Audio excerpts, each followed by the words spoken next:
Disaster has just hit a small American town, houses destroyed and a whole neighborhood flooded.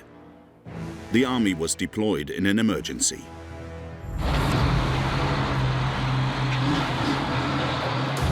is the U.S. Army. We are here to help. Talk to the sound of my voice. This way, this way. Hundreds are injured, some are in serious condition.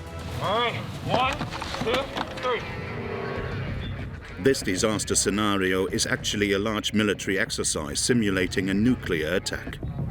The structure's unstable, so they'll have to stabilize it with a raker before they can get him down. Specialized units attempt to find mannequins in a radiation-contaminated area. Make sure he gets it back here. We got more rescue. I have them already. Good job, guys. In this Indiana base, the U.S. Army has recreated a 400-hectare model city where 2,500 soldiers gather each year for training. It's made to be as realistic as possible, including this fake parking lot that collapsed along with dozens of cars. At the on-site hospital, the Army even recruited hundreds of extras to play the role of victims who have been exposed to radiation. I need some water. Oh, this is scary. I don't know where we're doing. Where's my kids? Medics. They're all medics. They're here to help you, ma'am. Traumatized by the past attacks on their territory, the U.S. military wants to show that it's ready for any eventuality. Homeland response is one of our main priorities. So we do have specialized units that are on no later than like a 60-minute rapid deployment notification to get from the call to the unit and get ready to go somewhere else in the United States. The most powerful military in the world. Close to 1.5 million soldiers and a colossal budget of $700 billion. A presence on all continents. From Iraq to Korea, from Italy to Australia. America's instrument of power and the country's last resort in case of natural disasters. Yet the world's largest army has got itself into trouble in Vietnam, Iraq and Afghanistan.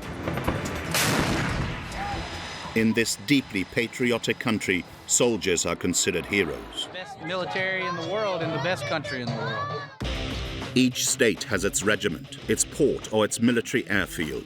We were able to gain exceptional access into 3 of their bases for several weeks. We followed the ruthless training of the soldiers.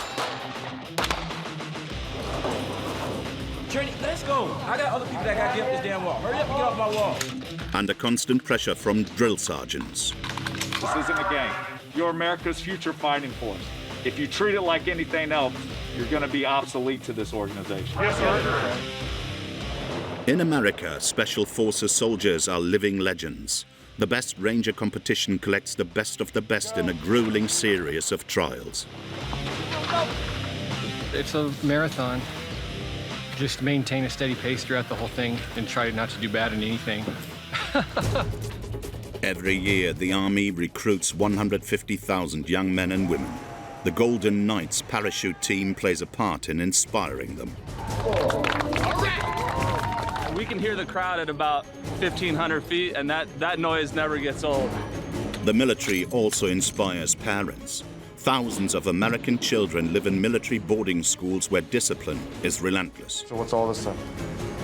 No excuses. No excuses? Yeah. Company leadership, what are we going to do about this?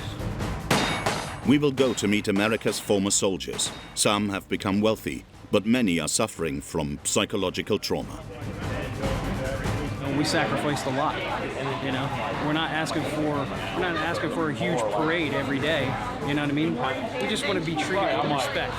Every year they drive their motorcycles to Washington to show their cause. Paratroopers, millionaire veterans, and extreme hardship. An exploration into military America.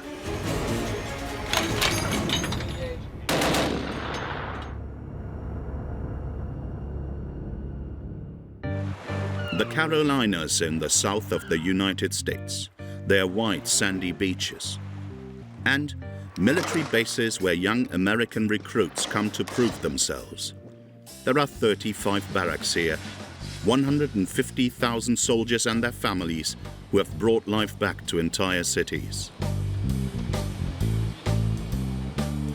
Like in Columbia, the capital of South Carolina, where the largest U.S. Army training center is located. At the airport, 700 new recruits arrive every week. Most of them come from southern states, such as California, Texas, or Florida. They are mostly men from the American middle class. This afternoon, 50 young people are getting ready to wear their uniform for the first time.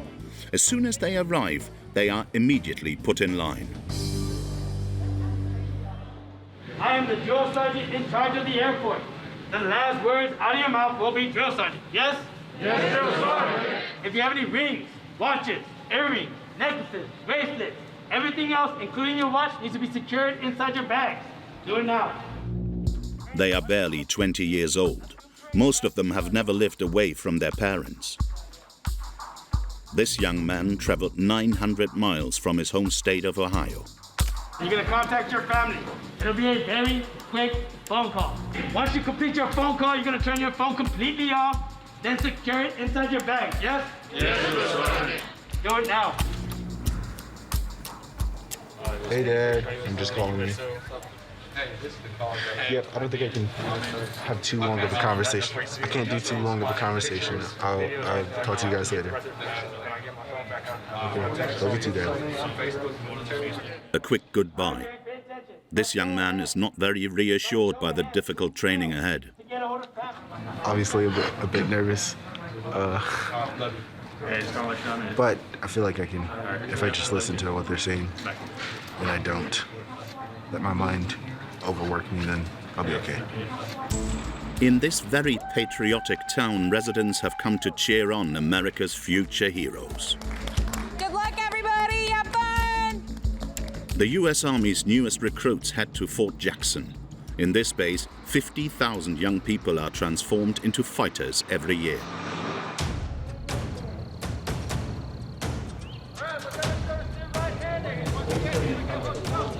Make sure that the straps don't get twisted. As soon as they arrive, they are put to training 12 hours a day. All right, next training. Let's go. Colonel Evans is in charge of the training. From the first week, are you nervous? He puts the recruits under pressure. No, sir. Good, good. That's the correct response I expect for soldiers. This is just the first step of a voyage that's going to last you for the rest of your life. So continue to focus on those fundamentals. That's going to make you a better soldier. And because of that, we're going to be better for it as an Army, okay? Proud of you guys. Today is the first time young soldiers are introduced to recall. And in the U.S., the training is especially tough. Trinity, let's go. I got other people that got to get up this damn wall. Hurry up and get off my wall. Let's go. Drill sergeants constantly yell at the recruits to put them under stress. Trinity, put your guy hand back on the road. Up at 4 a.m., they're exhausted, and no mistake is forgiven. 440.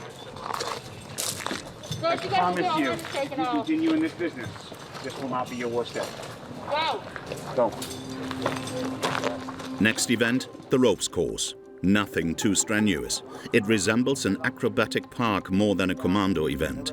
But some of them are frozen in fear. Don't stop, you're gonna lose your balance. Oh my God. Come on, don't swing your leg. Don't get all shaky. This is probably one of the scarier events for the trainees, just because of the fact that they're facing down and they're looking straight at the ground, and it's one of the fear factor.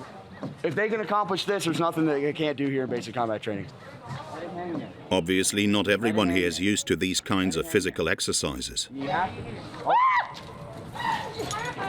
go ahead. All right, let's go. The world's largest military isn't resistant to the obesity epidemic that is plaguing America. Nearly 1 in 5 soldiers is considered obese. All right, tuck. All right, roll all the way down. The reason the Army is able to turn these inexperienced youths into real soldiers is thanks to expert combat teachers. Sergeant David Castello is a respected firearms instructor. He fought in Iraq, and Afghanistan. Let's go. Now build a rhythm, go faster. There you go.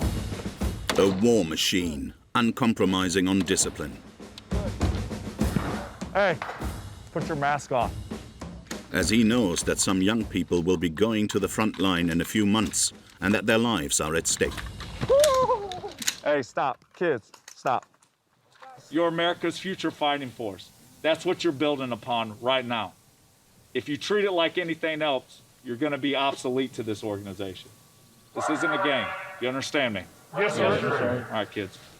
Rough training. But once their contract is signed, the Army offers these soldiers very comfortable living conditions.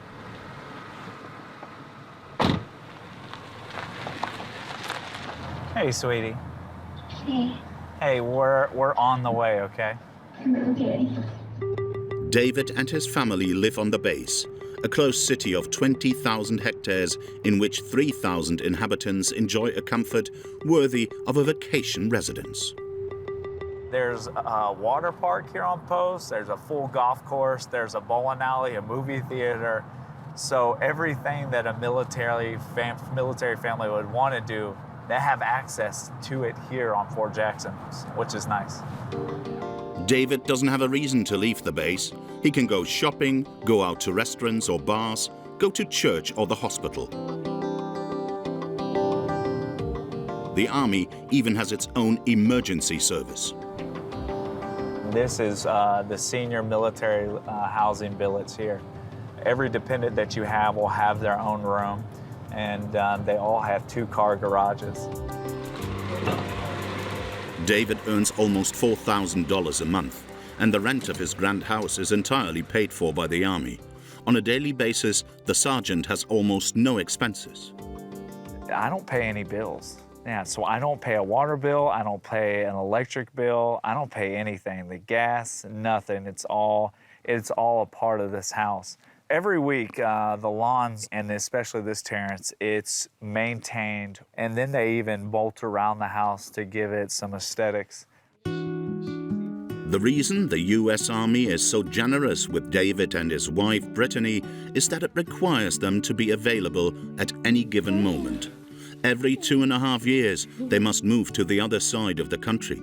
This is a way for the Army to diversify the training of its soldiers, but also to prevent them from becoming too attached to their regiment and their comrades.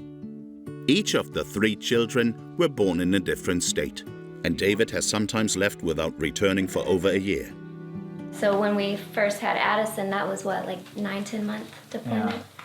Addison was born in Italy, and 2 weeks later, I deployed to Afghanistan for 9 months. So I left my wife and newborn child in another country. Much longer missions than for French soldiers and constant moves. So, to avoid disrupting her children's lives too much, Brittany decided to homeschool them rather than send them to the base school. Okay, we have human, happen, and reason.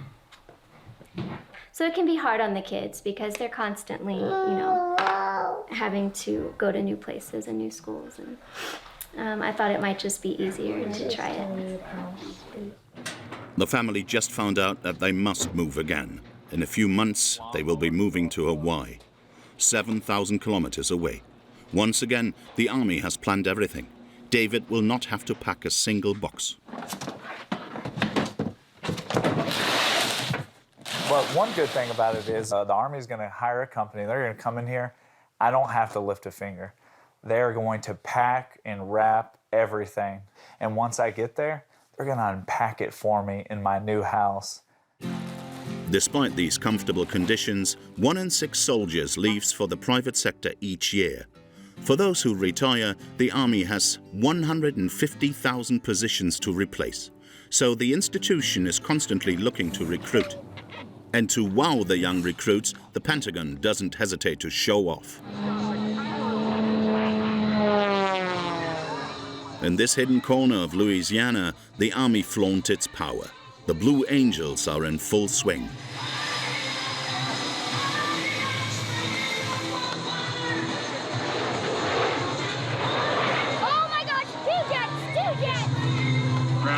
American power at its finest. An American-style show where an aerobatic plane races a truck pelting at full speed. But above all, it's a staged recruitment operation by the US Army. Away from the crowd, the team of acrobatic parachutists rehearses their show one last time. Hot target. Hot target. Stand by. Stand by. Okay, ready, set, go. The Golden Knights are all parachutists for the Army. They are about to deliver a spectacular performance, 4,000 meters in the air.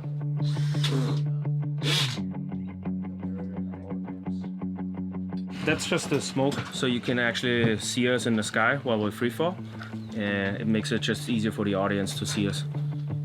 They don't aim to be visible simply for the spectacular show of skydiving. The Golden Knights are part of the US Army Recruiting Directorate.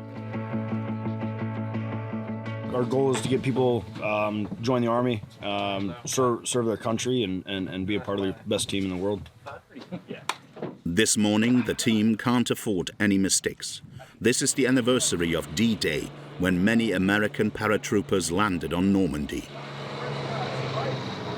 So remember all those that came before us and what they did for us, all right? Let's end the weekend strong, yeah? Out of the gold, into the black, once you're there, never go back. Move! The Golden Knights! The parachutists must land at this very spot, right in front of the crowd.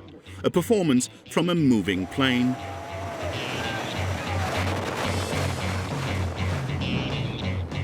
The 8 soldiers jump, then join together in the sky with their smoke bombs. At 900 meters from the ground, they trigger their parachutes and perform a series of figures.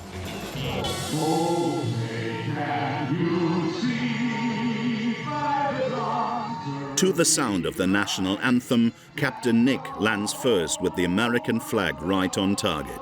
The Golden Knights receive a hero's welcome.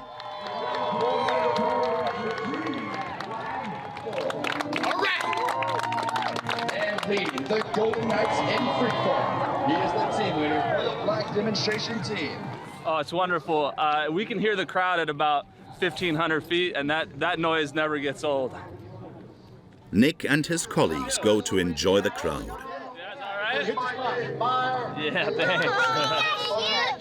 Yeah, thank you for your service, guys. Good job. Thank you for your service. Thank you.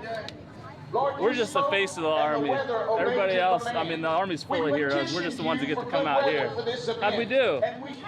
Barely on the ground, the parachutists turn into recruiters. You almost got it. You've almost got it. Here, I'll give you a little.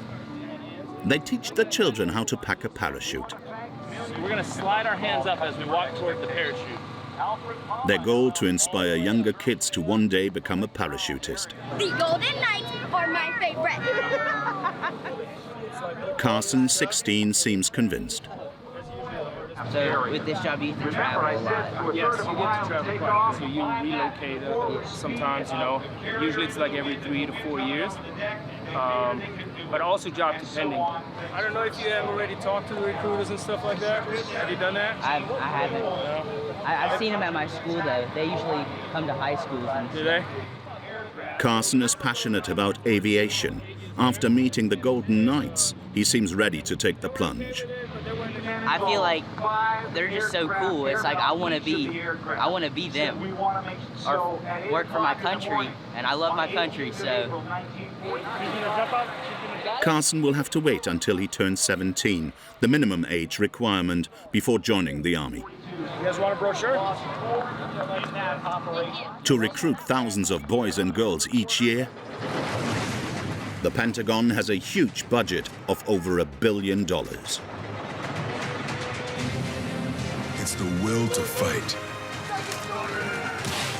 and determination to win. The money invested into these clips that resemble blockbuster films. To appeal to young people, they are increasingly aiming to look like video games. In poor southern states, like here in Louisiana, the Army also deploys hundreds of recruiters. In America, where inequalities are high, they promise attractive benefits to the underprivileged youth. This morning, Owen and Carter, 18, have an appointment at a recruitment center. Carter. Hi. Let's just have a seat and we can talk a little bit about this. A few months ago, the two teenagers were approached by Sergeant Williams at their high school. As long as you're under 35, have a high school diploma, and pass the tests, anyone can join. I mean, you guys done any research? You know anything about the Army at all? Special Forces, all the cool guys over there. Gotcha. So you more combat. Yeah, combat, okay. pretty much. Exactly. Yes, See, we have roughly over 150 jobs you can choose from. You don't have to have a HR background. We're going to teach you everything. To convince them to sign up, the sergeant will tell them very little about their future job. His main argument is all the social benefits that the Army can offer them. So you're not paying for medical and dental. The Army's going to take care of that. We're going to give you housing. Sorry, we talked about housing. You get meals. As you guys are going to definitely get education benefits available. We have your tuition assistance is roughly about $4,000 a year for school. Okay. So like myself, the Army helped pay for my degree. In a country where health insurance can cost up to $800 per month and $50,000 per year to go to university, these promises immediately hit home. Owen's plan is to go to college. The Army will pay for it on the condition that he enlists for 6 years. And could you afford like 5 years of college right now? No, not right now. Not right now at all. I'm really excited for the educational benefits because it'll give me a chance to further my education. I haven't decided what I want to do yet, but I've thought about going into teaching.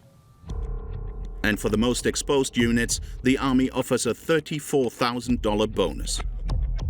Again, under the serious condition that they will become an infantry fighter. Once they complete basic training, their job training, that $40,000 or so is in their bank account. So where do I sign? Hey. Aren't you scared of dying or getting injured at work? I am, but at the same time, it's like, I mean, it's for the country. And I don't want my family doing it. I want it all on me. By the end of the interview, both teens decided to enlist. Man, it was a pleasure meeting you. Yes, sir. By joining the infantry, they can earn up to $42,000 a year. The military career is a way out of poverty that continues to entice new recruits, especially women. They represent 16% of the workforce, one of the highest rates in the world. This single mother is reluctant to enlist. She's worried about going on a mission away from her baby.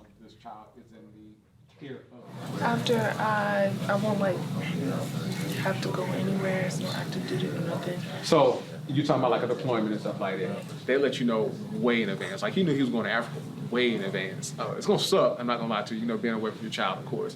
But at the end of the day, you kind of know I'm doing this for a bigger cause, And even single fathers that kind of come in and they're starting looking at different opportunities because, again, they look at the benefit, how this not only going to benefit myself, but, be able to provide for my child as well. So it definitely helps out.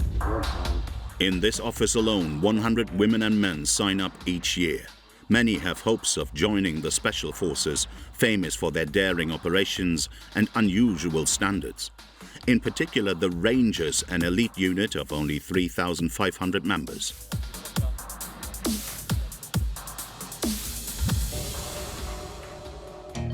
In a small town in Georgia, two soldiers enjoy their last moments with their families.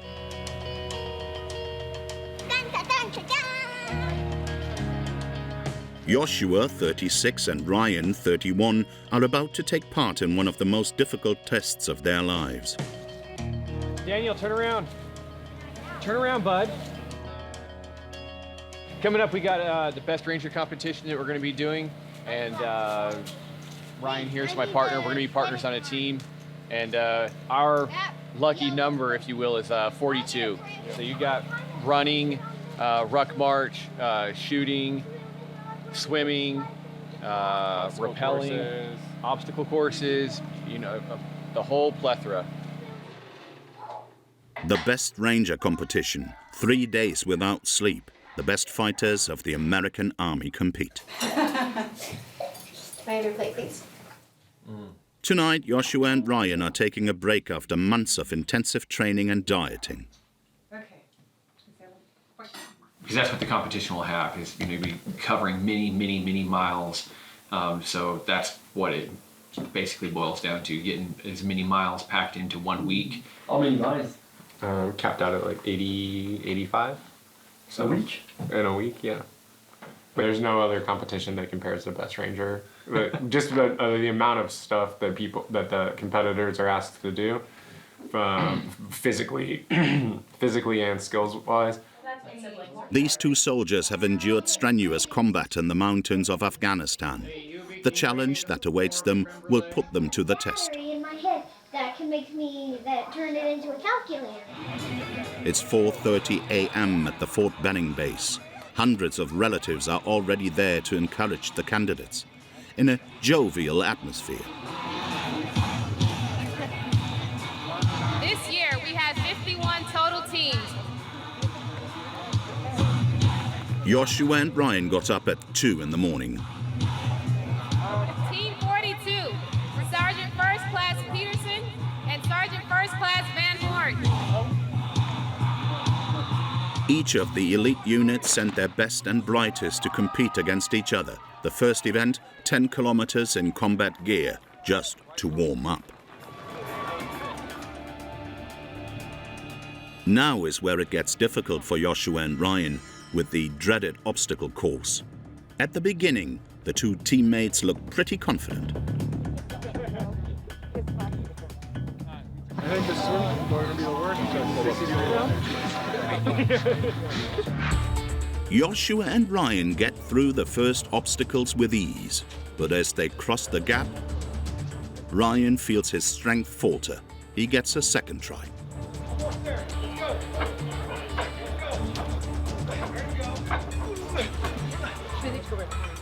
You got it, take it off. Go. There you go, bro. There you go. You got it.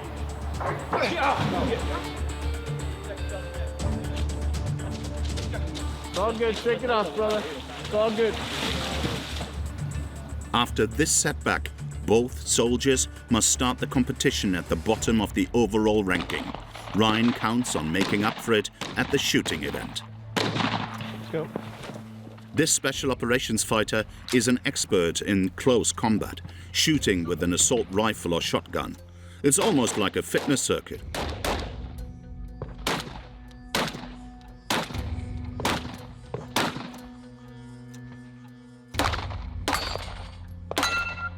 Go. The team must then storm this enemy building in a minimum time. The descent is more complex than the ascent. You got it. Both partners finish first in this event. This is a tiebreaker. Okay. For them, hope has returned. Bro, you fucking crush it. 10, 11. Shooting with a sniper rifle, leading the rescue of a wounded pilot in an enemy zone. Still good, holding. Blow up an enemy position with a grenade or a rocket launcher. The competition reflects the unique skills of the Rangers, the elite of the US Army. Fighters who, like Ryan, are always the first to land in hostile terrain. Am I good? I wanted to be a part of a unit that was, kind of the tip of the spear. They get to do things that other units don't get to do. They have capabilities other units don't have, and you really get the opportunity to make a difference in any situation that pops up worldwide, because they're going to be one of the first units that gets called on to go handle a situation. Recently, the Rangers made a spectacular show of skill by participating in Syria in the elimination of terrorist al-Baghdadi, the leader of ISIS, an operation that made America proud. Last night, the United States brought the world's #1 terrorist leader to justice.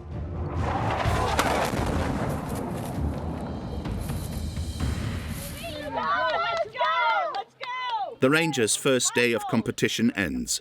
Joshua and Ryan's wives will finally get to hug their husbands briefly. There it is! Oh yeah! The kids are also eager to see their dads, who arrive in style in a helicopter assault at the end of a rope.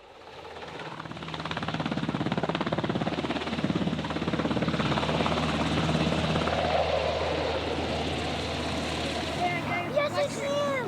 I see Daddy! I see another 40. Hey, Daddy! Hey, hey, hey. So you were going in the helicopter? Yeah. Fun? What do you think? Yeah. Only you would do that. Only you would do that. The next few hours are crucial, as at the end of this first day, the jury will eliminate half of the teams.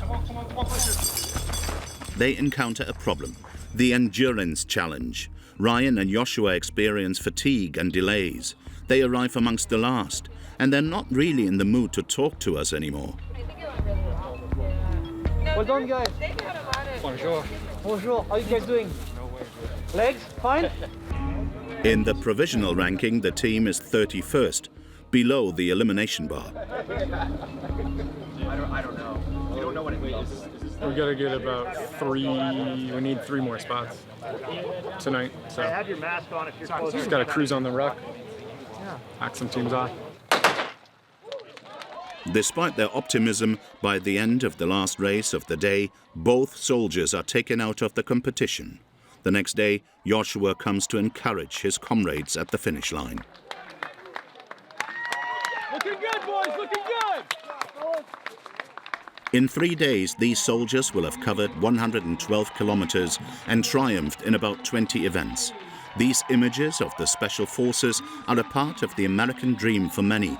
Some parents would like to see their children become a general or chief of staff of the army. To give them every chance of reaching the top of the military hierarchy, these families don't hesitate to prepare them from an early age.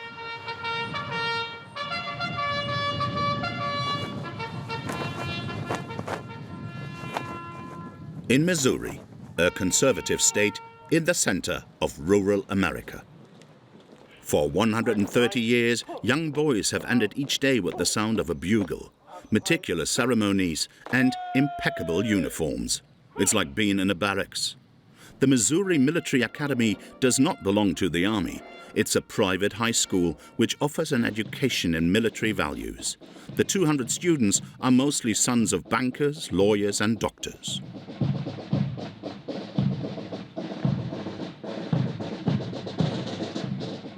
At the head of the school is Colonel Rick Grabowski.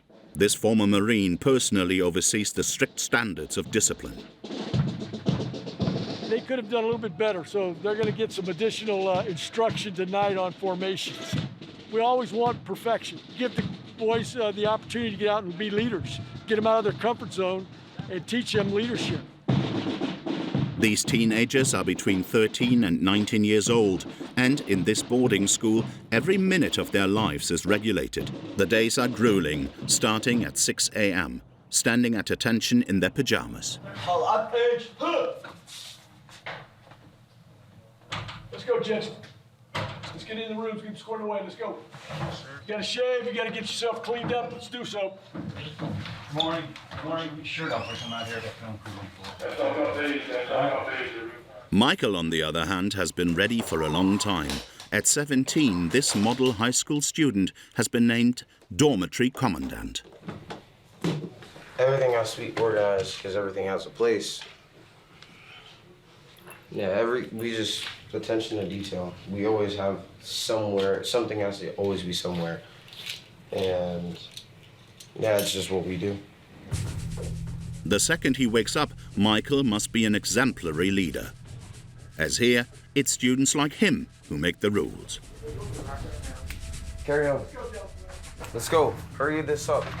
Shouldn't take this long. The students only have 30 minutes to get dressed, clean their rooms. Doors open. Hurry up. And make their beds. Hurry it up. Hurry it up. Hurry it up. And we walk around every 2 minutes. we're expected to make our beds like this every morning. Make sure that there's no wrinkles in the bed. Here it's supposed to be 12 inches, and here it's supposed to be 6. And it's not supposed to bend like this. And then when you make a hospital corner here, which is a 45-degree line, like this, then that's how you make your bed. So military standards, pretty much. Yep, very military standards. Band company 5, 4. At 6:30 on the dot, everyone must stand outside of their rooms. 1. To uniforms, ready. Finish up anything else in your rooms. Be ready for inspection. About face. Michael reviews each student. Your privacy is like way too high. It's fine, don't fix it now. Do an about face.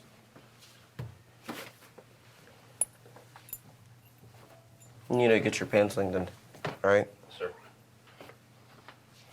Do an about face.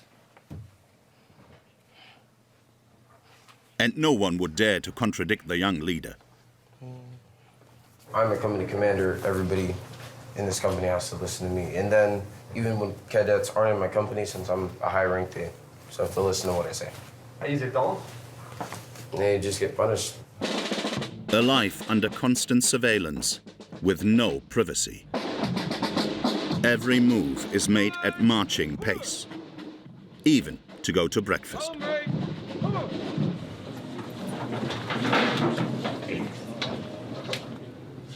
Nose down, carry on.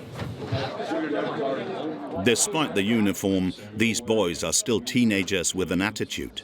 And this morning, an incident occurs.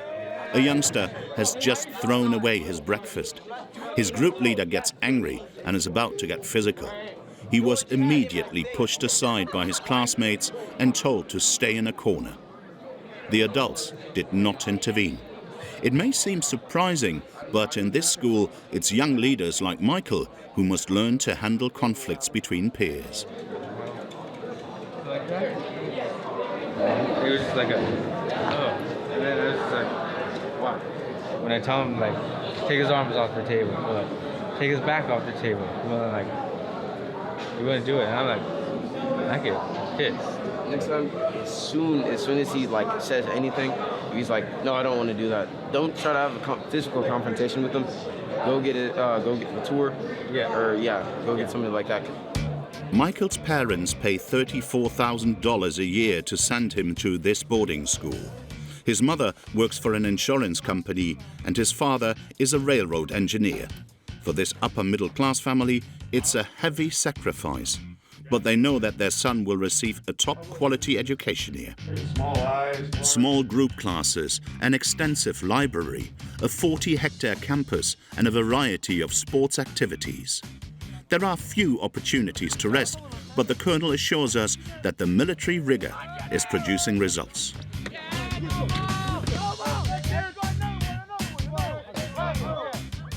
Most of our parents see an instant improvement in their grades in the school because of just the fact that they have, there's things here that they cannot do, like go out at night and relax and do whatever they want.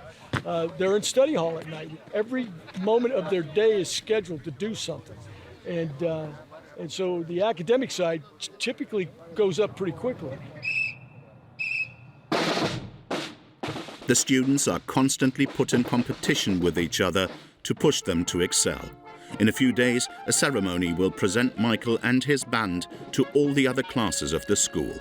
So their teacher, Robert, a former musician in the British Royal Navy, doesn't forgive any mistakes. Look in!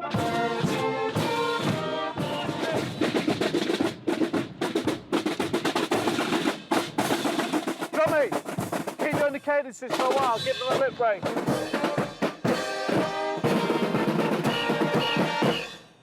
They give it 100%. I ask for 120%. I'll always push them as much as I can. Isn't it too much sometimes for kids in a young age? Yes and no. In the moment, yes. But later on in life, I think it builds character, stamina, endurance. So we all know in life things happen which we don't expect, and you have to be able to deal with that. Only a few days left to improve before the end of year competition. As a good band leader, Michael motivates his troops one last time.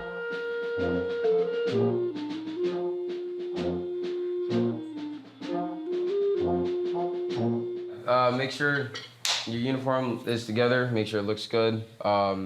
Nobody is too special to be in the band, not even if you're a senior that's been here for 3 years, 19 years, it doesn't matter. So, yeah, we're all the band, so just take care of each other, that's all.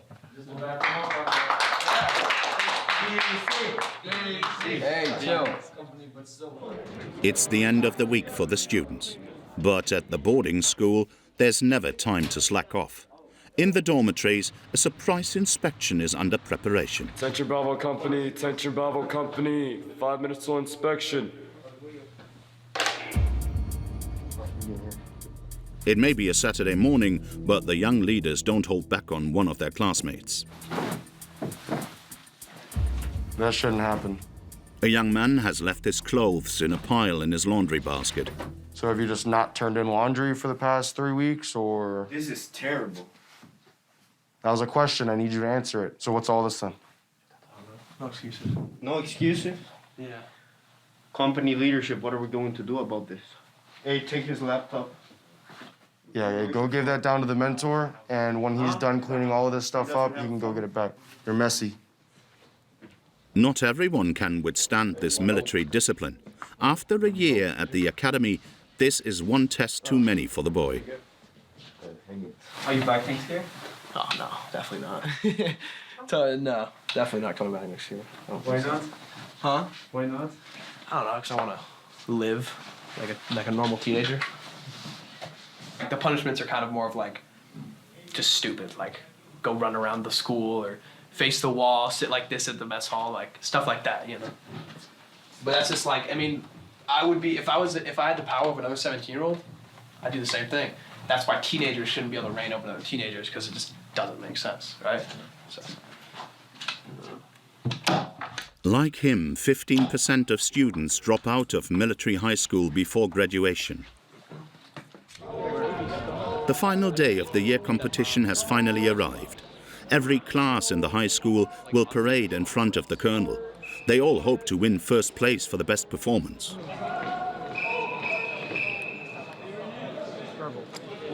It's really competitive. All the companies are in competition, and then we get graded. Band usually wins, but like, I'm hoping that we can win today. The ceremony will be broadcast online and will be watched by parents all over the country. He's using the restroom. No, he's not. Ladies and gentlemen, the Missouri Military Academy welcomes you to our 2021 Mother's Day Review.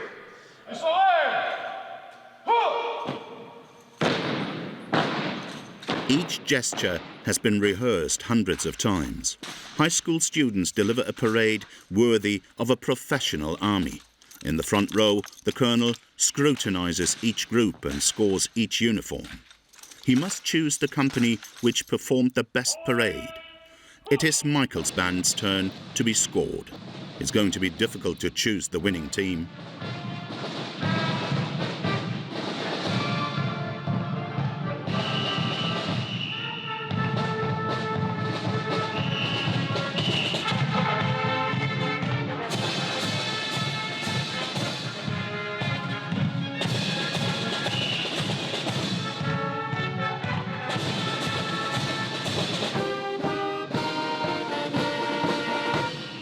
We're now going to announce the results for the review.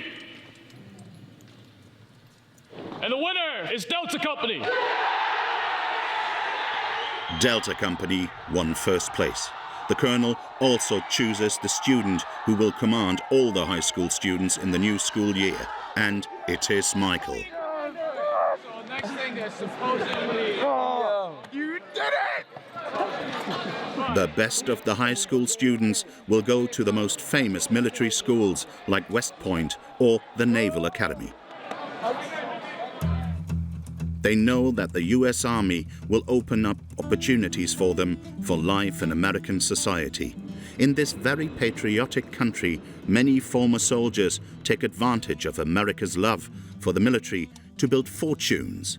After the military, 1 in 20 veterans start a business. All right, go ahead, boys, lock and load. In southern Arizona, a businessman takes a break in the middle of his workday. Ellie Crane, 41 years old, all right, move up to the tree. is a former member of the prestigious Navy SEALs. Nice, 2. Star. The ex-sniper has lost none of his old reflexes. Man. Little rusty. It's just fun because you have to focus in on what you're doing, and so it makes you block out all the other distractions in your life. And there's no shortage of things to worry about since Ellie founded his company 8 years ago. In his Tucson workshop, his past as a soldier is never too distant.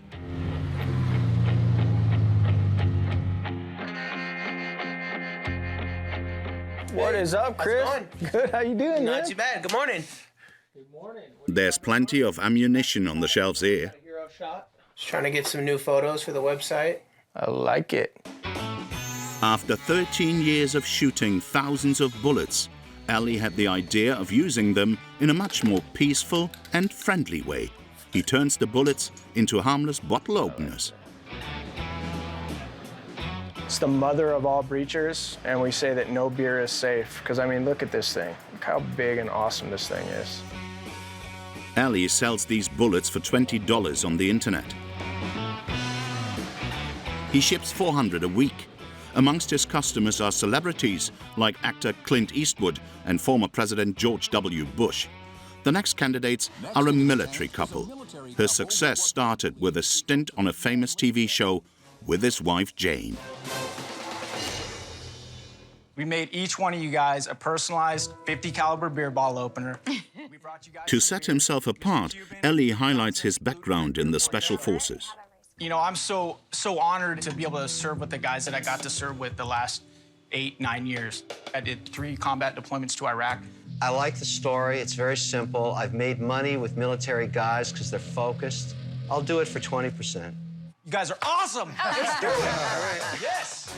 That day, Ellie walked away with $150,000 worth of investments. I didn't go to business school, but I took a lot of the training that we got in the military, and I think that works on the battlefield, and I think it also works in business.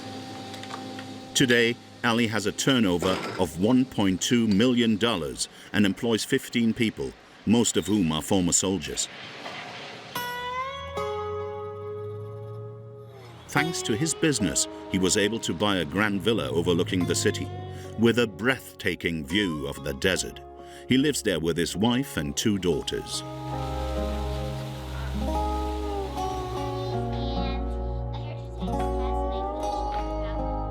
How was your day today? Good. In Bible today, we were learning about spiritual work. But like all former soldiers, Ellie is still haunted by the memory of his years on the front lines. He lost several comrades there. Chuck got killed. Jimbo. What happened to him?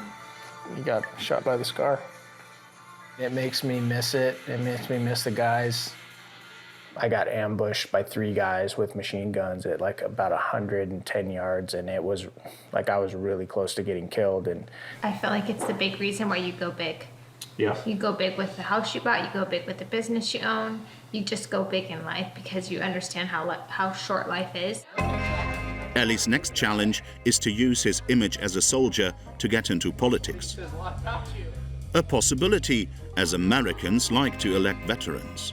In the United States, 17% of the members of Congress are former military. But on the other side of the country, other ex-combatants feel that America has forgotten them. In the hills of Virginia, the graves of soldiers stretch as far as the eye can see. 7,000 of them died in combat in Iraq and Afghanistan alone. But many have been victim of the suicide epidemic, which claims 6,000 veterans each year. In this house lives a former Marine who has dedicated his life to his country. So this is my, I guess, retirement gift or parting gift from my last unit. It's a 9mm. It's the civilian equivalent of what we carried as a sidearm. So it was kind of a reminder you know, of those times. From his 15 years of combat in the Marines, Zook doesn't only have good memories. Hey bro, what's up? This is Howie. Like his friend Hogg, he suffers from post-traumatic stress. For them, motorcycling is more than a passion. It's therapy. This is the bike. I came back from a deployment and I needed a healthy distraction. And so coming back, you know, from a long deployment, my first Afghan deployment, mentally and emotionally, I just wasn't in a place to cope, you know what I mean? And I knew alcohol. I do tell people sometimes this bike, the reason I don't sell it or get rid of it is I feel like in some ways it kind of saved my life. Depression, nightmares, a daily occurrence for 500,000 Iraq and Afghanistan veterans who have been diagnosed by the military with combat-related trauma. It's a good outlet, especially for us military guys. I can only speak for myself, but a lot of times, stuff that happens in your head gets to be a little too much, so it's nice to be able to jump on the bike and just forget about stuff. Zook is the founder of the Sons of Blackwater, a motorcycle club dedicated to fighting veteran suicide. Every year, over 6,000 ex-soldiers end their lives, a suicide rate almost twice that of the general population. At the clubhouse, Zook and his friends meet on weekends to support each other. It's my brother Grump here, retired soldier, Army. And to spread some military fun. This, of course, our Mattis Shrine, which we're very proud of. General Mattis led the invasion into Iraq. He's had very notable quotes that we all love as Marines. You know, he used to say, you know, I love that Marines can be polite and be professional, but they have a plan to kill everyone in the room. From the military, these former soldiers have kept the spirit of camaraderie. Mac, I need you to do me a favor and go behind the bar. Yeah. And do an inventory check real quick, please. I can do that. Thank you. Appreciate it. At 70 years old, Mac is always willing to help out at the club. Every year he organizes a big event in the heart of the American capital. It's a matter of parking 10,000 or 20,000 or 30,000 of our closest friends. This Vietnam veteran demands that the psychological injuries of veterans be better taken care of. They say that about 22 veterans a day are taking their own lives, and that's not acceptable. And you'll hear all these motorcycles leaning really hard on the throttles, making as much noise as you can, so people inside the Capitol will get their attention. The next day, thousands of people were already gathered at this parking lot on the outskirts of Washington, D.C. You can't miss Mac, who guides the arrivals. Follow him, making a big loop. These ex-soldiers come from Indiana, Kentucky, or Mississippi. Some ride for 20 hours, demanding a major national plan against suicides. So this is a way of reminding our nation's leaders that we have not forgotten, and we don't want our government to forget either. 25,000 bikers drive to Washington, D.C. In front of the Capitol, the seat of the Parliament, they make sure to make their engines roar to remind their elected representatives of their fight. Given the scale of their event, there is no doubt that the veterans will be heard.